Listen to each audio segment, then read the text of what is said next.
Pessoal, bom dia, 7h10. Não tem pós-feriado aí, 8 de setembro. Não é mais o 7, né? É o 8 de setembro hoje, 7h10 da manhã. Então vamos lá iniciar nossa aula de história para continuar falando um pouco aqui sobre populismo. Se no decorrer da nossa aula hoje aparecer os componentes dos grupos, Anthony Mettel e Luiz e Guilherme, a gente dá procedência com a apresentação desses trabalhos aí. Caso não ocorra, a gente transfere para sexta-feira, com nota reduzida, claro, né? Porque ninguém é obrigado. Então, vamos lá, pessoal. O seguinte, ontem eu estava lendo bastante nosso capítulo aqui para a gente conversar um pouco sobre as questões populistas do Brasil. Tem diferença, claro, que a gente for diferenciar aqui Brasil da América Latina. Mas o recorte importante da gente estudar... Peguem aí, pessoal, o livro 3, para vocês ficarem inseridos aqui no discurso, tá? Livro 3, capítulo 10. E nesse capítulo 10, o que a gente tem que pontuar? Porque se vocês prestarem atenção, a nossa prova de AP2, né? Isso aí. Ela vai ser relacionada ao capítulo 9 e capítulo 10. Então, o que vai cair aqui na prova vai ser sobre as questões desse período populista. Não significa que eu vou perguntar o que é populismo, as características do populismo. Não. Porque dentro desses recortes aqui, vocês têm o período de governo de 45 a 64. E eu tenho que recortar como foram esses governos, a tendência desses governos, os alinhamentos que eles realizaram para cobrar nas questões. Então, da leitura, na questão política, eu tenho a relação do Dutra, no pós Getúlio da Segunda Guerra Mundial, de 45. Nós vamos ter um Dutra, claro, assim como a maioria dos governantes, contrário depois, nós vamos ter aqueles alinhados aos Estados Unidos ou à União Soviética.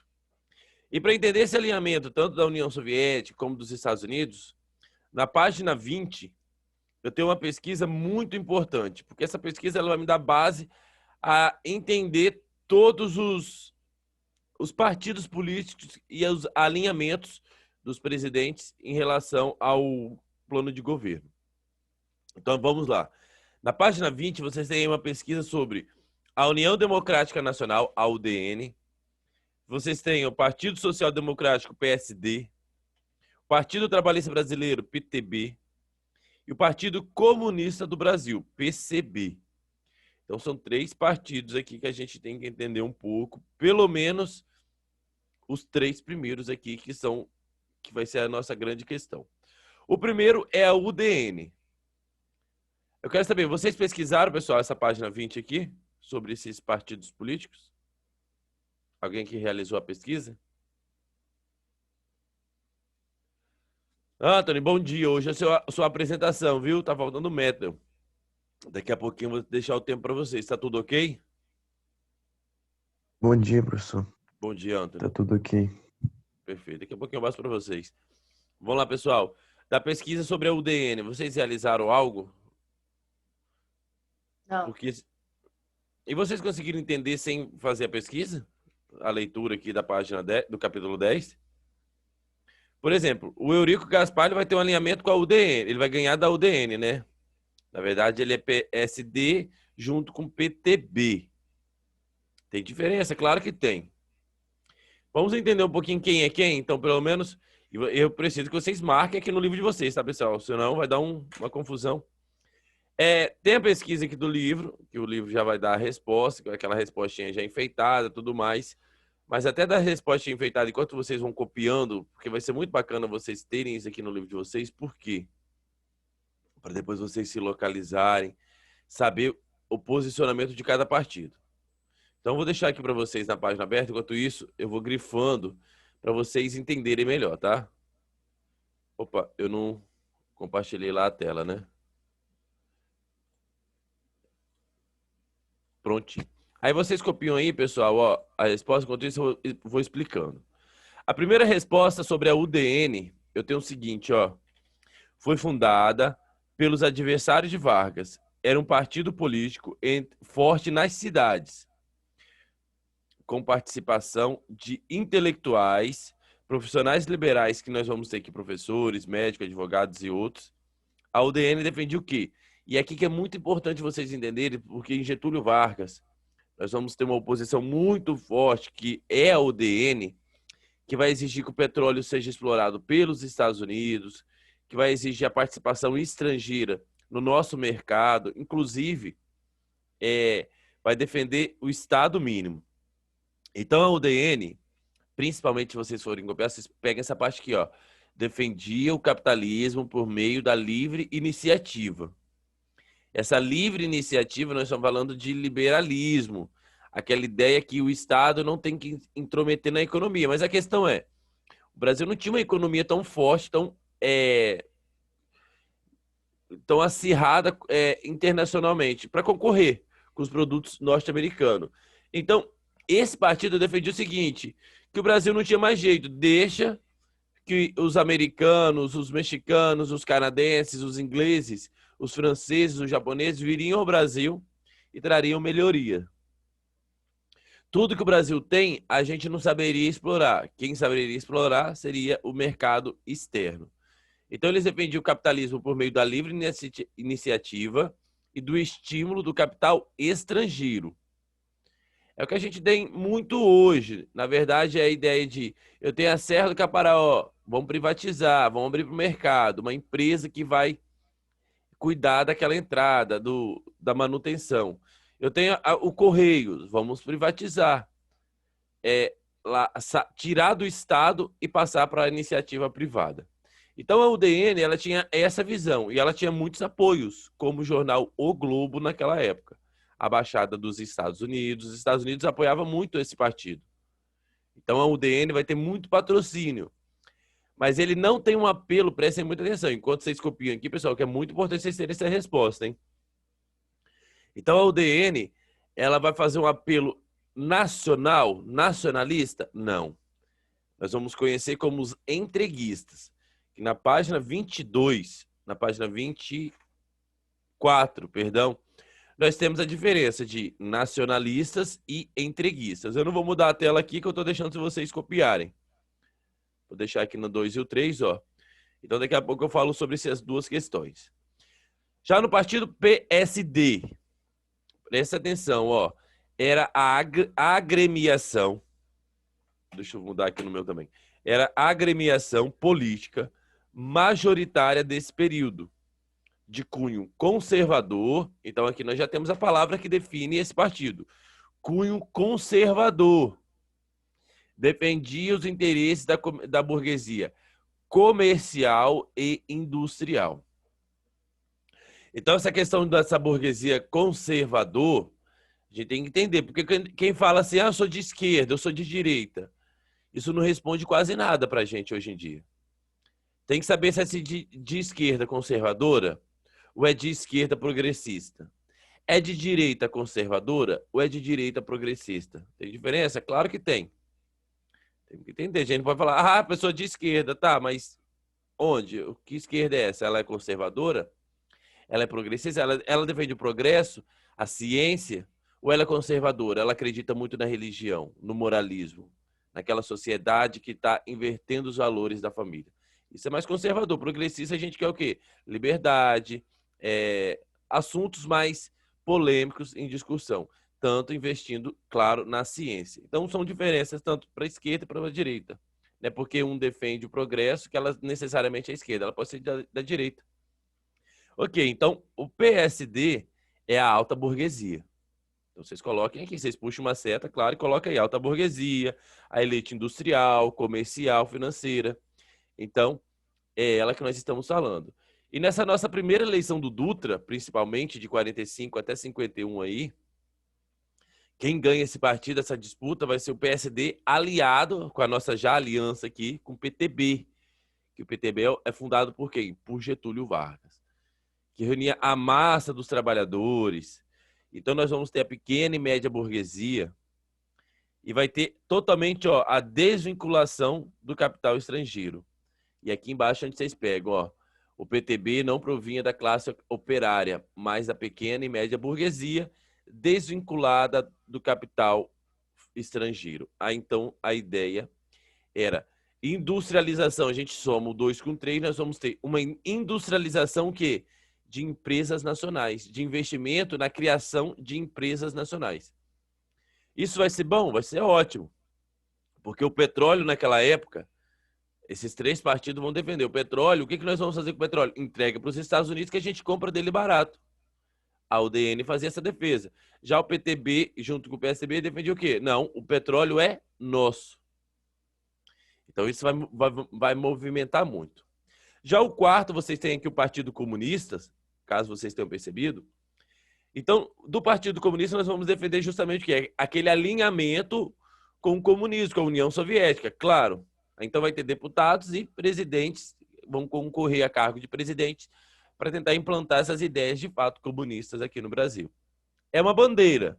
Se fossem essas ideias implantadas de acordo com as ideias, ninguém sabe. A questão é, dos governos populistas, da página 21 adiante, vocês perceberam que o Eurico Gaspar Dutra, em si, ele vai assumir o governo em 45. E a gente sabe que 45 é o quê? A transição aí da Segunda Guerra, né? Acabou a Segunda Guerra para a Guerra Fria. As relações bipolares entre uma potência oriental e uma potência ocidental. As duas concorrendo no mercado financeiro, na questão de adquirir riquezas. Seja riquezas minerais, riquezas naturais, riquezas... A forma da gente entender riqueza. Porque para indígena, riqueza era de uma forma, para europeu era de uma outra forma, né, no século XVI. Então, o que é essa riqueza? Ah, mas o comunismo, ela defende a pobreza? Claro que não, defende a riqueza, e ela defende a riqueza entre aqueles blocos que integram o comunismo, assim como os blocos que integram o capitalismo. Os dois querem riquezas e querem influências comerciais, assim como hoje ocorre entre os Estados Unidos e a China. Os dois querem blocos aliados comerciais, querem vender, querem comprar barato. Então é assim que funciona. Então, no caso do Eurico Gaspar Dutra, que já estava ali envolvido no Exército, que vai comandar o Brasil em 45, ele vai criar uma nova Constituição. Isso é bacana? É. Que é a ideia dessa nova Constituição, que vai substituir aquela polaca ali de Getúlio Vargas, da época de 34, período ditatorial, aquele regime opressivo. A ideia era para mostrar o quê? Que, tem liberdade. Aqui no Brasil a gente respeita a liberdade de expressão, tudo pode, dentro do limite. E claro que o Dutra vai fazer o quê logo em seguida? Ele vai banir esse nosso número 4 aqui, o Partido Comunista, porque ele entende que é uma ameaça. E se vocês observarem a imagem da página 21, eu tenho a imagem do Dutra, ele não está encontrando o Stalin, ele não está apertando a mão do Stalin, ao contrário, ele está apertando a mão de quem? Do Henry Truman. Então, é o presidente dos Estados Unidos. Então, a relação econômica de aliança é com os Estados Unidos. Isso é o Dutra. O Dutra não é uma característica muito popular, ele é muito ali reservado, mas você percebe que quem colocou ele no poder, de certa forma, nós tivemos isso no Brasil recentemente, né? Um presidente elegeu um outro com poder da popularidade. Foi o Getúlio que conseguiu. Acabou colocando o Dutra, que vai fazer a ponte. Essa ponte é o quê? Segurar ali com alinhamento com os Estados Unidos, blindando os partidos comunistas de participar do Congresso. Então, mesmo com essa liberdade toda, nós vamos ter essa repressão. Eu só estou proibindo parte do Congresso de participar, nós estamos vendo uma censura, uma certa forma aí de liberdade. E a outra também muito defendido é o federalismo. Federalismo nós temos que entender ainda nos dias atuais, porque é isso aqui, é a formação de um Estado subdividido em unidades dotadas de governos próprios. Então a gente entende hoje que o Brasil em si, ele não está acima dos estados. Nós vivemos no federalismo. Então significa que os estados também têm autonomia. Tem autonomia de reger suas próprias leis, abrir escolas, não abre escola. Então a gente percebe que isso é uma decisão estadual. Tem estado que já funciona, tem estado que não funciona, tem estado que voltou atrás, tem estado que proíbe o isolamento, tem estado que libera. A gente percebe que você tem município, Guriri bloqueia, Pontal libera. Então a gente percebe que existem leis municipais e estaduais. Lembrar desse estado, quando a gente fala desse estado de fronteira, a gente lembra lá da formação dos estados nacionais modernos, como que era a delimitação, para a gente entender esse federalismo. Porque se a gente fosse dividir de fato o Brasil, a gente entende que o Brasil é enorme. Por isso que a gente está dando poder para os governantes estaduais. Entender que aquele território, se for comparar com a Europa, é gigantesco. Assim como os estados dos Estados Unidos, que também são gigantescos. Ok? Então a gente entende que o Brasil é federalismo. Como é que funciona? É subdivisão dos poderes.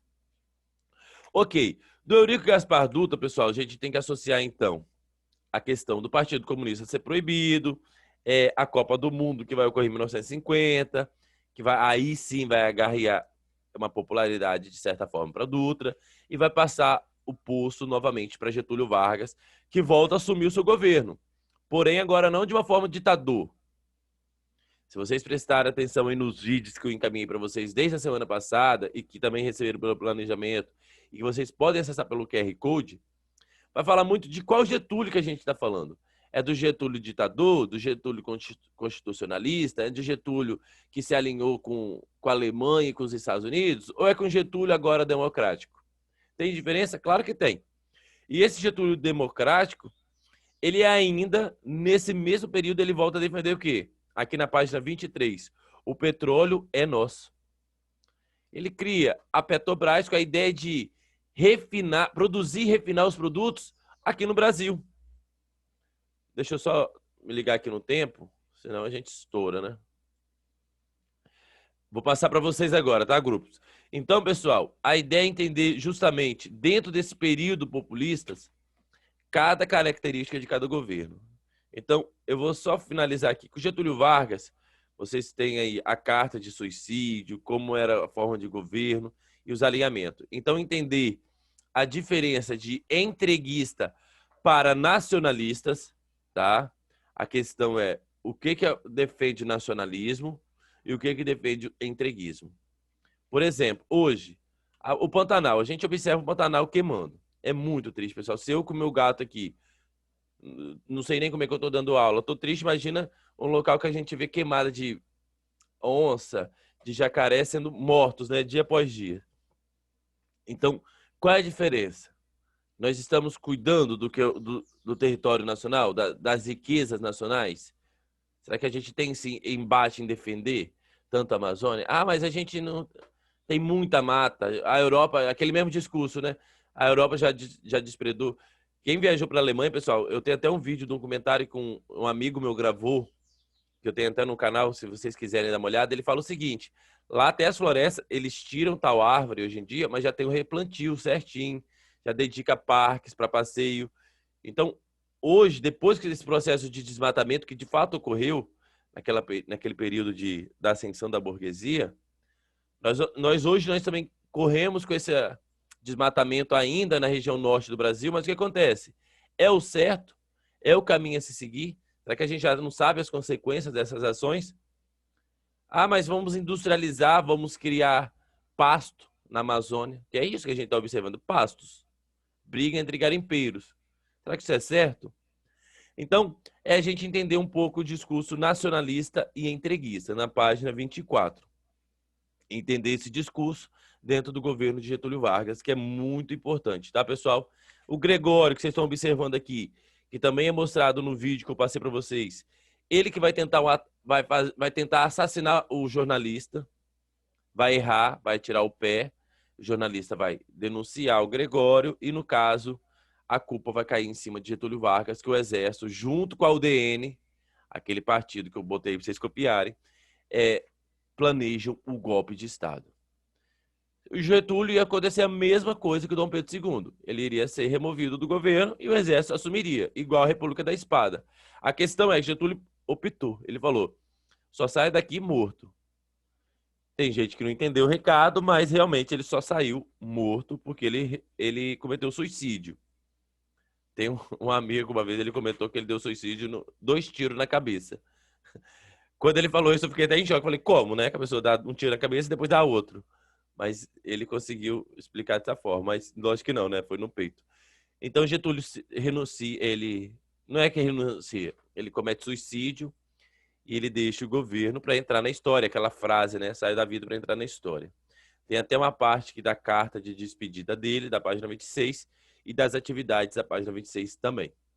Então eu encerro aqui um pouco sobre populismo, volto a falar mais sobre Getúlio um pouquinho mais na próxima aula, para dar a direção aqui de Juscelino, o desenvolvimento e principalmente eu quero falar um pouco com vocês a questão indígena e do negro nesse período, até 64, tá ok? Para falar um pouco sobre o cinema, o teatro, como era a representação desses dois aí na questão artística, que claro que a gente tem que observar, né? Agora, pessoal, se eu ficar falando demais, eu não vou dar tempo para vocês. E hoje tem dois grupos que seriam a apresentação. Seria do Guilherme e do Luiz. O Guilherme ontem me comunicou falando que aconteceu um empecilho, né, Guilherme? Que não ia dar para apresentar hoje. Ainda tá realmente isso, Guilherme? Não passarão para a sexta? É isso? Foi. Ok. Matthew e Anthony. Vamos iniciar? Vamos. Meninos, é com vocês. Anthony, viu o slide aí?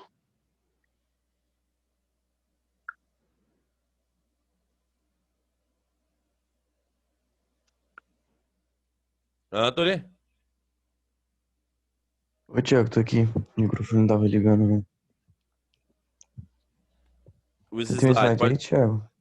Vocês me mandaram, Anthony? É, peraí que eu vou te Difícil, né? mandar. Tinha que tinha enviado. Vamos lá, pessoal. Podem vir. Mas agilizem, que o tempo Tá. não tá a favor de vocês agora, na verdade. Cadê o Luiz? O Luiz, ele ia apresentar hoje. No caso, ele até saiu da aula por causa da apresentação, né? Eu te mandei, Thiago. Ok. Os dois mandaram aqui, mas ok. Vou abrir, Eu achei que... mas tá show.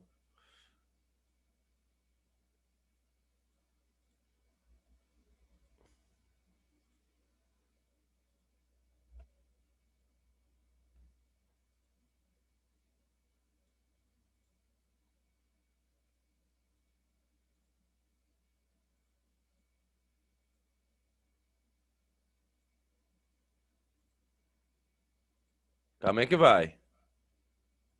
Pronto. Pode começar, pessoal. Pode passar pra um aí. É só a capa.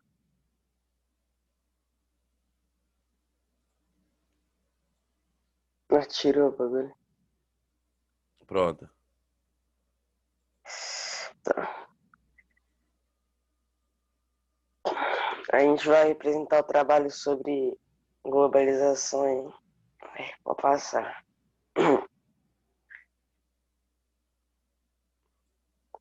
Tá. Resumo sobre globalização. A globalização é um processo de integração social e econômica. Integração social, econômica e cultural entre as diferentes regiões do planeta. É um processo de integração econômica, cultural, social e política. Esse fenômeno é gerado pela necessidade do capitalismo de conquistar novos mercados, principalmente se o mercado atual estiver saturado. Ok, quer explicar? Depois, né? Acho que é depois. Vai lá. O A que é globalização. globalização? O que é a globalização? A globalização é um dos processos de aprofundamento internacional da integração econômica, social, cultural e política, que teria sido impulsionado pela redução de custos dos meios de transporte e comunicação dos países no final do século XX e início do século XXI. A globalização é um termo que foi elaborado na década de 1980 para descrever o processo de intensificação da integração econômica e política internacional, marcado pelo avanço dos sistemas pans, transporte, velho. transporte, é porque tá muito pequeno, e de comunicação, por se caracterizar como um fenômeno de características de Eu vou tentar caráter botar aqui na mundial. tela cheia para vocês. Calma aí. Tá. Pronto. Deixa eu jogar para vocês aqui. Se não der certo, porque não deu mesmo. Pronto. Melhor? Tá melhor. Vai lá. Muitos autores preferem utilizar o termo mundialização. É preciso lembrar, porém, que, apesar de ser um conceito recentemente elaborado, a sua ocorrência é antiga. A maioria dos cientistas sociais marca o seu início no final do século XV, início do século XVI, quando os europeus iniciaram o processo de expansão colonial marítima.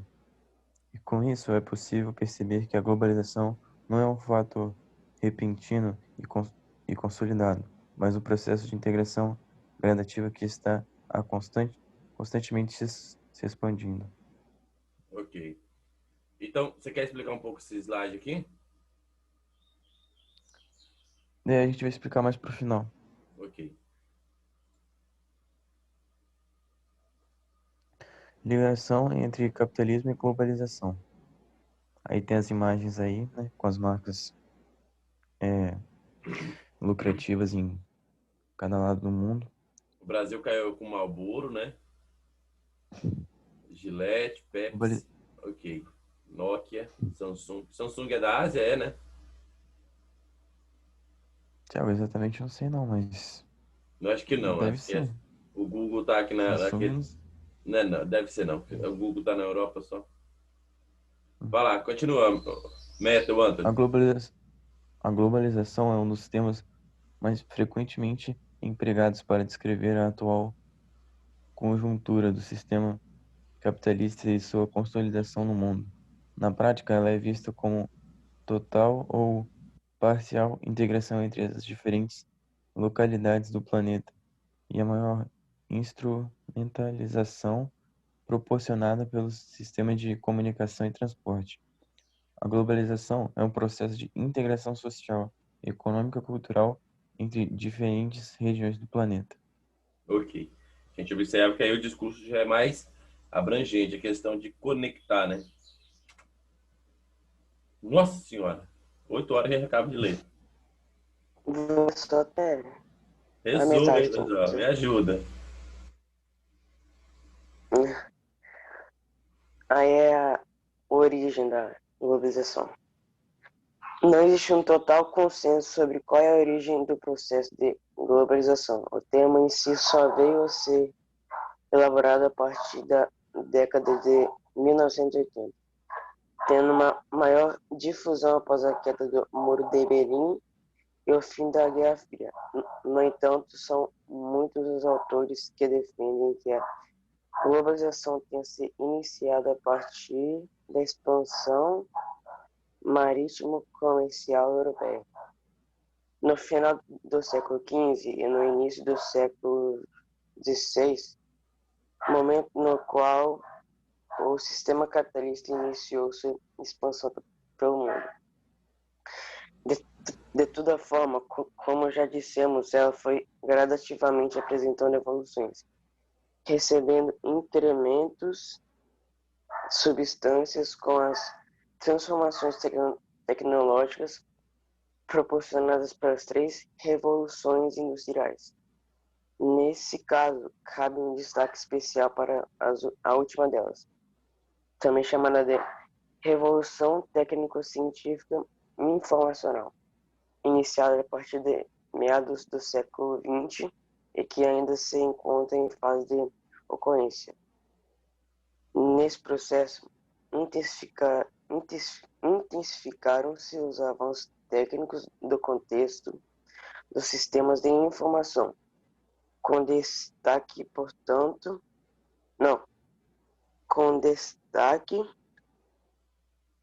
para a difusão dos aparelhos eletrônicos e da internet, além de uma maior evolução nos meios de transporte. Portanto, a título de síntese, podemos considerar que, se a globalização iniciou-se há cerca de 5 séculos, aproximadamente, ela consolidou-se de forma mais elaborada e desenvolvida ao longo dos últimos 50 anos, a partir da segunda metade do século XX em diante. Ok.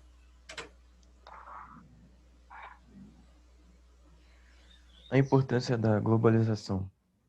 A globalização é de fundamental importância para a atuação das empresas transnacionais, pois proporciona todo o aparato tecnológico para os serviços de telecomunicação, transportes, investimentos e entre outros fatores essenciais para a realização eficaz dos aspectos culturais, também sofrem influência por esse processo, pois há uma mudança de alguns hábitos, através de programas de televisão ou outros países, instalação de fast food e acesso à rede mundial de computadores, no caso a internet, entre outros fatores. No entanto, aspectos locais continuam fortemente presentes na população, diferenciando as culturas. Uma característica marcante do processo de globalização é a diferença do desenvolvimento tecnológico entre os países emergentes e os desenvolvidos, onde os países em desenvolvimento não conseguem acompanhar, os países em desenvolvimento não conseguem acompanhar os avanços da tecnologia, o que refletem em suas economias. As principais diferenças remetem ao tipo de produção entre países ricos e pobres. O primeiro é exportador de tecnologias, enquanto o segundo é produtor primários, atividades econômicas em escala planetária. Vocês querem explicar, pessoal, esses slides aí um pouquinho? Então, sobre globalização, a gente percebe que o termo globalização, a gente há pouco tempo era usado para associar já desde a internet. A ideia de conectar, fazer ligação, ficar bem próximo, né? A gente tinha uma conexão muito com a internet, uma forma de globalizar, conectar. Então, pelo que vocês apresentaram e pelos estudos aí, vocês mostraram que, então, essa globalização ela remete desde o final do século XV para o início do XVI, quando a gente já conhece a expansão marítima. Aí, lançada a explicação, lançada a pergunta, por que a gente, então, pode lançar lá para o século XVI? O que a gente encontra nessa expansão marítima? Por que prova que dali que iniciou a nossa globalização?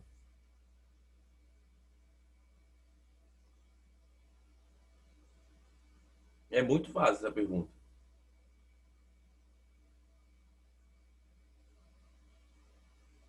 Vamos lá, pessoal, que o tempo vai fechar daqui a pouco. Você tem que me responder. Por que a gente inicia? Aonde que eu enxergo? Onde que está um exemplo disso nesse período, nesse século? O que nós temos? O século, Thiago? Final do 15 para o início do 16. Tem a ver, tipo, Era descoberta com a troca e venda, pesca, construção, sei lá. Mas como? Sim, mas como? Tem a ver com a descoberta de novas terras? Novas terras, explorar. A ideia de globalizar, a ideia Exploração.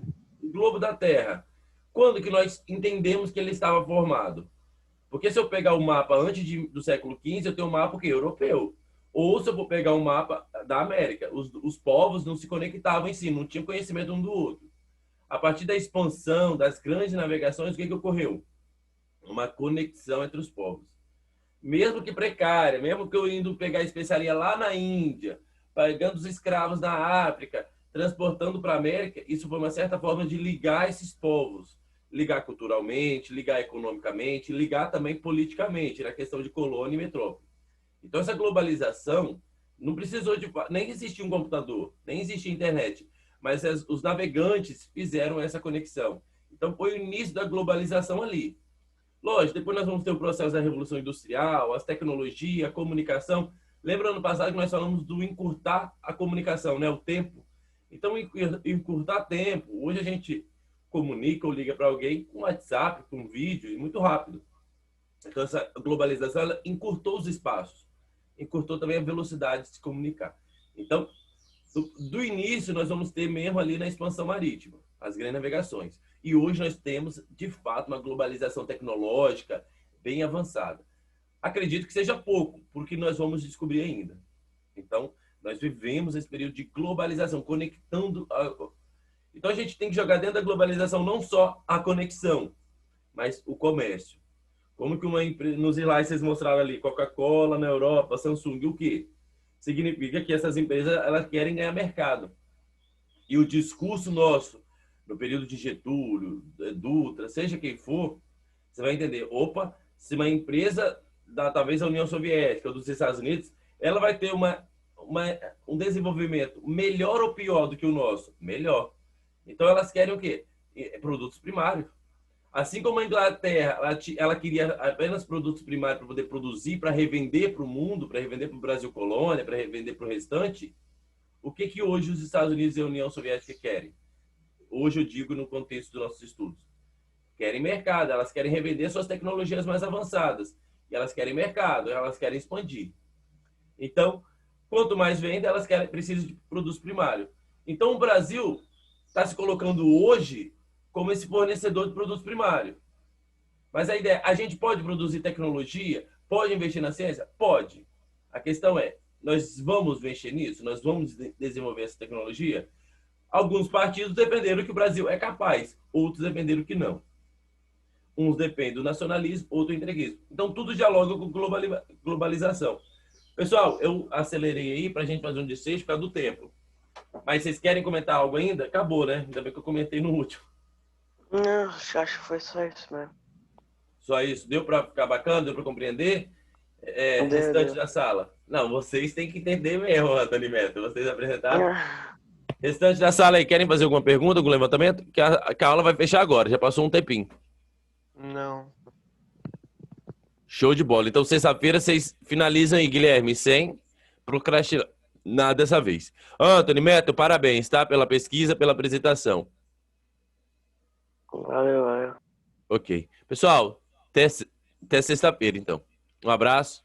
Tchau, tchau. Até sexta, falou. Até sexta.